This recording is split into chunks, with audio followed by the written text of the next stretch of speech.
સરકારે એક મોટો નિર્ણય જોયો કે જે ખેડૂતો મગફળી ખરીદી હતી અને જે ખરીદ છે એને આ પાક ધિરાણ નહીં મળે, શું કહેશો? એમાં એ વાત તમારી સાચી છે કે એ પ્રમાણેની દરેક ખરીદ કરવાવાળી સંસ્થાઓ માટે એ પરિપત્ર જે હતો, પરંતુ એને માન્ય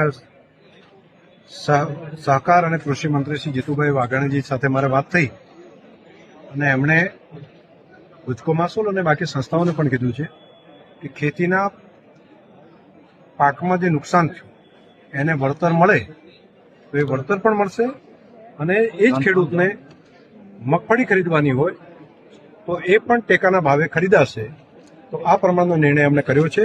હું આભાર માનીશ રાજ્ય સરકારનો કે આ રાજ્ય સરકારની ખેડૂતો પ્રત્યેની ઉદાર નીતિ છે. એક ખેડૂતને એક જગ્યાએ 2 ખેતર હોય કે 3 ખેતર હોય તો એક ખેતરમાં નુકસાન થયું હોય, બીજા ખેતરમાં મગફળી પાકી હોય તો એ મગફળી ટેકાના ભાવે ખરીદવી, એ પ્રમાણેનો નિર્ણય રાજ્ય સરકારે કર્યો છે. રાજ્ય સરકારને હું હૃદયથી આભાર માનું.